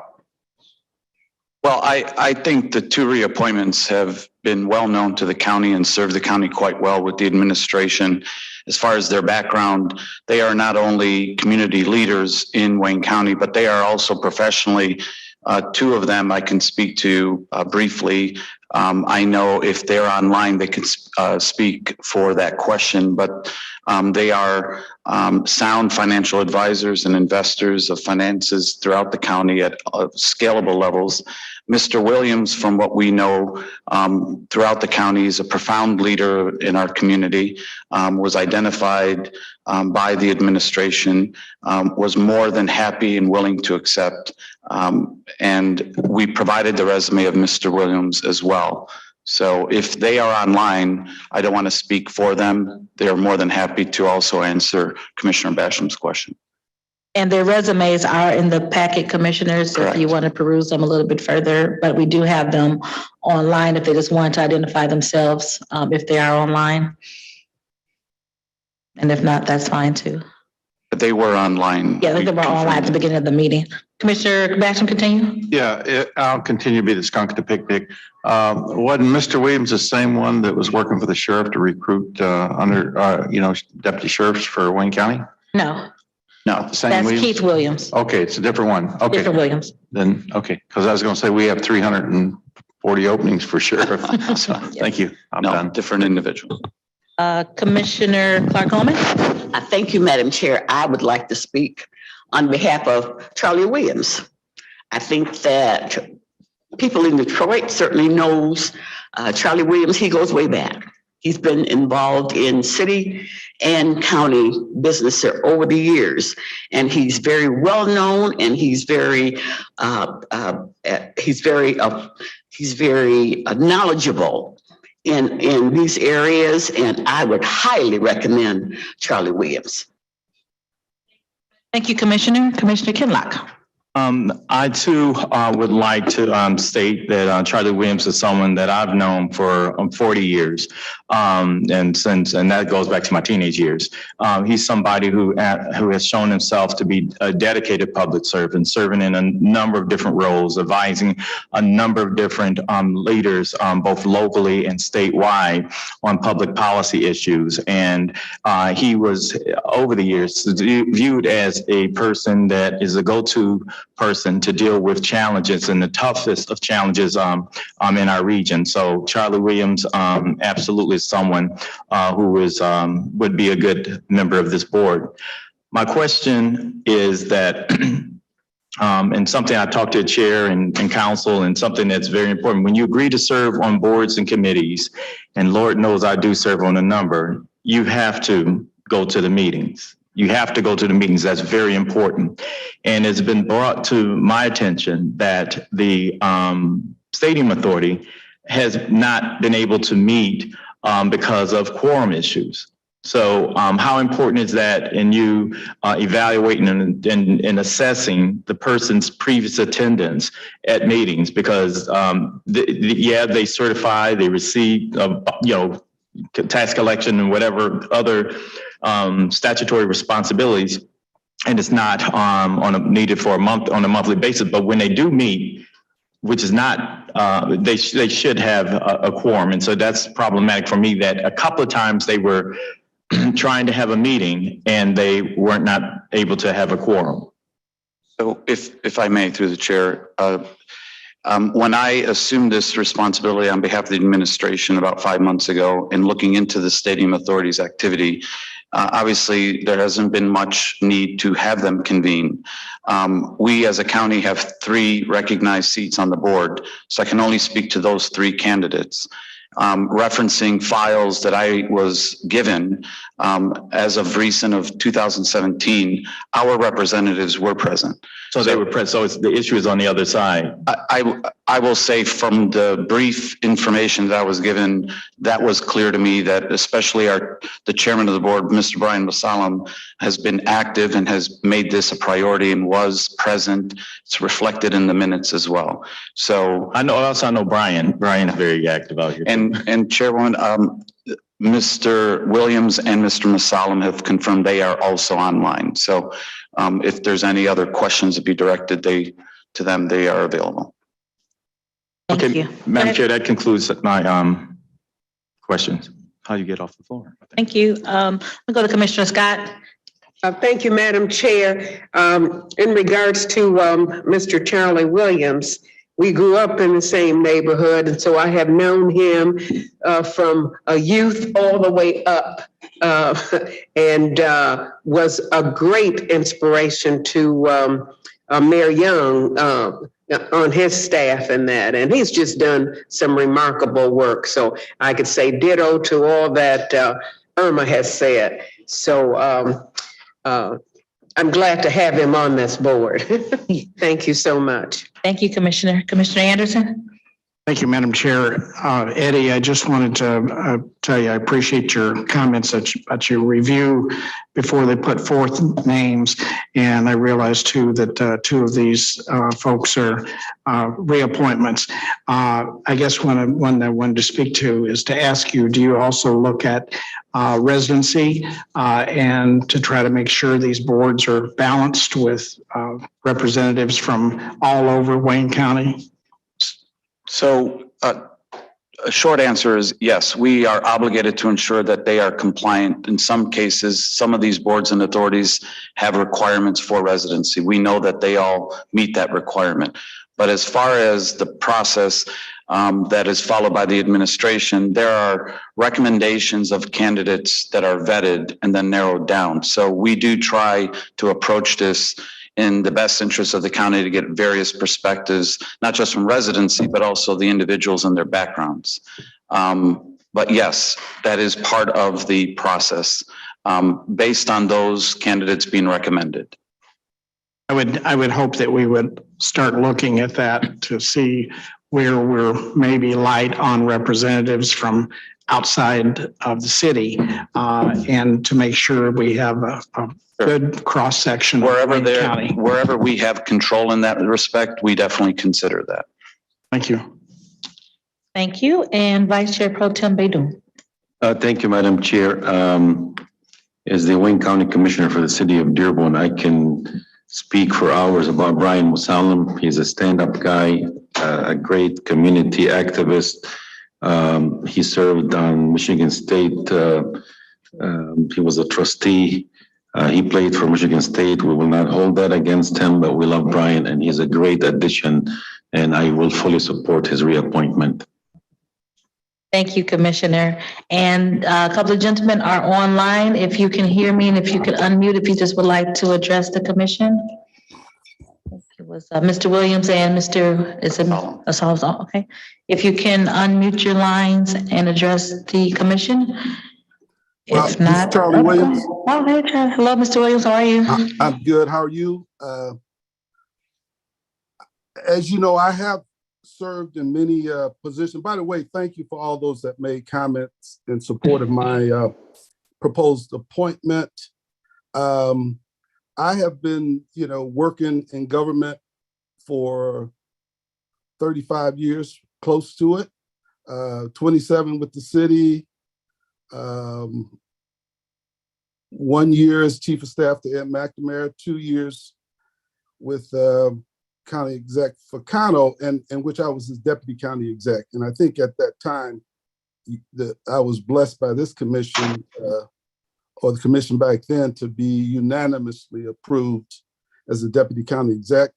As I indicated, I've served in a number of positions. I currently am the Chairman CEO of a company called MPS Group. To have over 1,000 employees, and we are about $160 million company. I previously served on the airport board, and I think if you check the records, I think for 5 years I may have missed one meeting. I take these positions very seriously, which is why the county exec reached out to me. If you approve me, I promise you I'll do what I can to make the Stadium Authority the best there is in the country. Thank you, Mr. Williams. Thank you for joining us today, and congratulations in advance. Is Brian on the phone? On the phone, yes. If you would like to. Good morning. Good morning. How are you, Brian Musalem? Thank you very much for your time. I too want to give a shout out to Charlie Williams. That's my idol right there.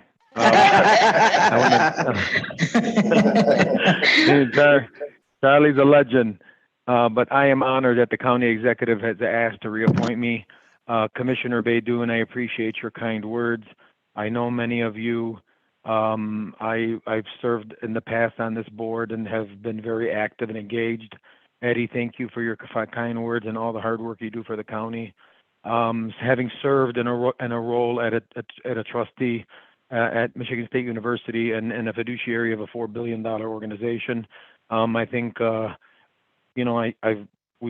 demonstrated the skill set it takes necessary, which I believe these are two jewels, economic hubs, entertainment that we as Wayne County, I believe, need to engage more in. And so I look forward, if approved today, I would be honored to be reappointed to this board, and I thank everybody for their time today. Thank you, sir, for joining us today, and thank you for your previous service on this board. Seeing no other hands, we have a motion and a second. At this point, everyone please vote.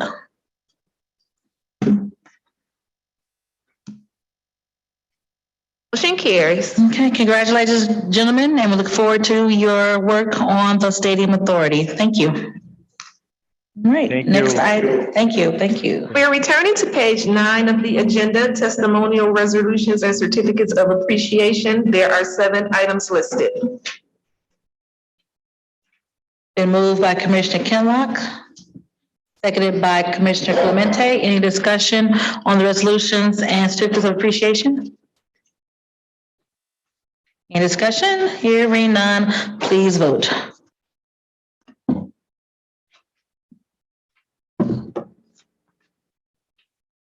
Motion carries. Okay, next item. We are moving to page 10 of the agenda, memoriams. There are 10 names listed. Hey, anyone like to speak to anyone on the memoriams? Okay, well, let us just continue to keep the families of those who have passed in our prayers during this difficult time.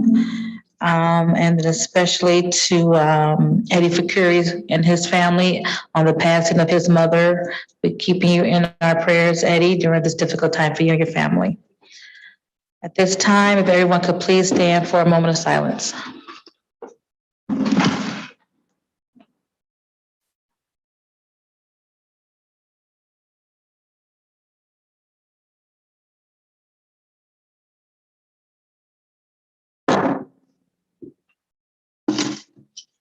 Okay, thank you. Is there anyone on Zoom or on the telephone who has public comments at this time? Anyone on Zoom or on the telephone for public comments? You can unmute yourself, or we'll unmute everyone as we ask for public comments one last time on Zoom or on the telephone. Okay, thank you. Is there anyone in chambers that would like to speak to public comments at this time? Good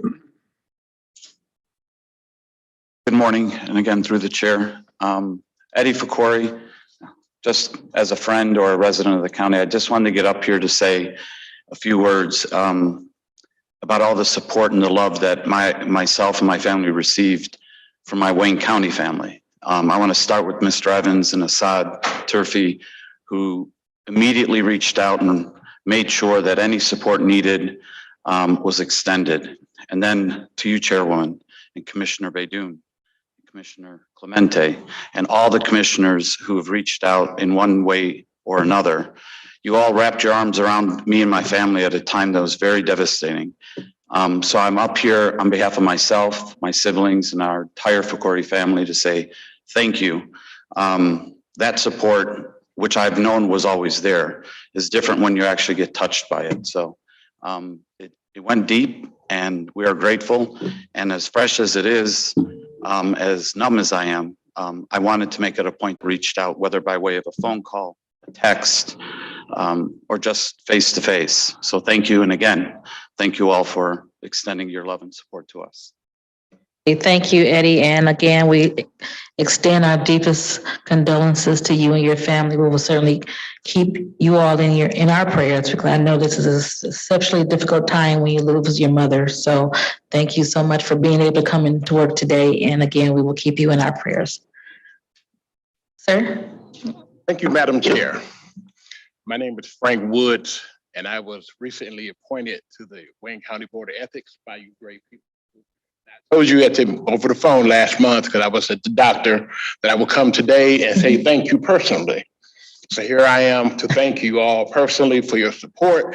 And I guarantee you that I will serve you well, do a great job. And I just want to do that publicly, as I said. Thank you. Thank you, Mr. Woods. I'm glad you were able to come and join us today, and we look forward to your service on the Ethics Board. Thank you again for coming down, because I know it's it's kind of difficult sometimes to come downtown, so we appreciate you coming down today. First meeting was yesterday, and it went well. Oh, wonderful. Thank you so much. Very good. Thank you. Thank you so much. Look forward to your service, continued service on the Ethics Board. Thank you. All right, next item, please. Reconsiderations. There are none. Remarks by members. Okay, any remarks by members? Commissioner Anderson. Thank you, Madam Chair.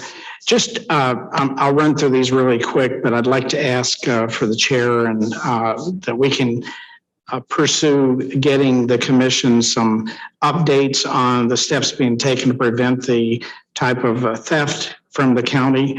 And I haven't seen anything as far as steps that are being taken. And I know it's the court case is in the court still. But I think it's important that we know what's being done to prevent that from happening again in the future. Also, the ARPA second and third rounds. I think the commission needs to have a full explanation of what's happening there and in the economic development team changes and what effect that's going to have and when we're going to see these second and third rounds before the commission and the ERP, an update on that, where we stand on that. What was the last one? ERP. Okay. Yeah. Okay. That's all I have. I've kept it short, just, and maybe we can get some answers. Yes, sir. And so before I had my mishap, I was going to schedule a cow for next week. It may have to be postponed a week. I have to look at the calendar now. Postponed a little ways because I was looking for it. And I told the administration to look at the 26th of January, but that's probably not going to happen right now. So hopefully the week after that. So, but yes, we do. We're in communication about having a cow in the very near future to address first the ARPA dollars, and then probably another one to do the theft issue and the ERP, because those will probably take hours each. So yes, those are scheduled. I appreciate that and wish you the best. We all do. We want to see you recover quickly. Thank you so much. Commissioner Kinlock. Yes, Madam Chair, at the last Ways and Means Committee meeting, I did state that we have as you had indicated in the past, we have a representative from the commission who sits on that ARPA committee. And that is Ms. Carr. And so I was going to have her to come to our Ways and Means Committee and just keep us updated whenever they have any of those meetings as a report, and then you forward that to the full commission.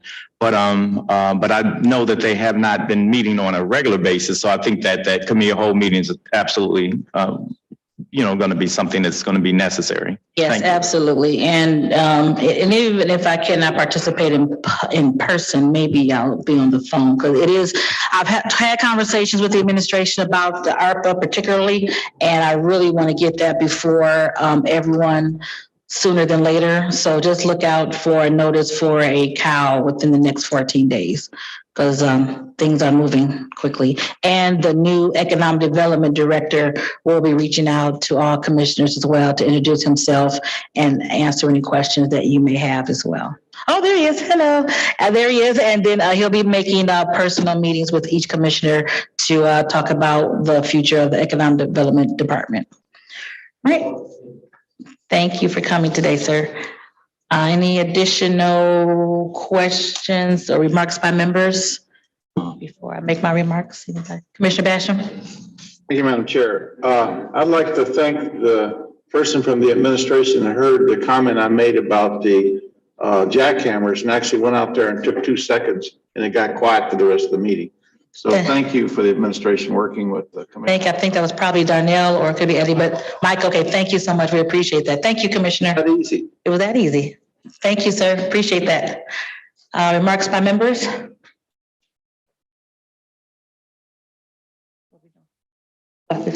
No, not yet. Okay, so I don't know what Octavia is good. So really quick, unfortunately, as you all know, I had a little tumble. And I want to just thank everyone who was there to assist. Luckily, it was county people were there. So let me give a special thanks to the administration, Eddie and his family. Thank you. So sorry it happened. So I apologize because I wasn't there to help you in your grief, and then all of you all were helping me as I laid on the sidewalk in excruciating pain. So thank you. Thank Darcel Brown. Thank Javion Johnson. Javion, thanks Stephen Grady and Assad Turfy. Darcel, Assad, and Stephen met me at the hospital. I had to wait on EMS. EMS took me to the hospital. When I got rolled in on the stretcher, there was Assad, Darcel, and Stephen when I looked up. So thank you all for being there for me. Thank you, Commissioner Clemente, for trying to keep me laughing as I laid in pain. I appreciate you. Thank you, Sam, and thank you, both of you again for food that I've had delivered over at the house over the last couple of days. The lasagna was delicious. So was the Middle Eastern food. Thank you so much. Thank you for all your thoughts and prayers from staff and commissioners. I appreciate you all reaching out. Unfortunately, I dislocated my elbow, and who knew the elbow was so important part of your body? But it is, because I can't move my arm. So I dislocated my elbow there. I met with the surgeon, and they will be putting a screw in to attach my elbow back on Monday. So keep me in your prayers as I go through surgery. It's about 2-hour surgery and then rehabilitation after that. So hopefully I'll be back to as normal as possible in about 8 weeks. I won't be out 8 weeks. That's just how long it's going to take to go through physical therapy and to go through the process. So thank you for your thoughts and prayers, and everyone who's reached out to see how I'm doing. I'm fine. I just can't move my arm. But 3 out of 4 limbs isn't bad. So here I am. So I will keep you updated. And again, I'll keep you updated on a cow, because we desperately need to have that information going forward. So with that, I think we've gotten used to our little tablets. I think it was good today, and we'll continue to get used to the request to speak and the making the motions and the voting. And this will be a great tool as we move into the 21st century of meetings. So with that being said, thank you all. And I will see everyone who's on the benefits task force at 12:30. Motion to adjourn.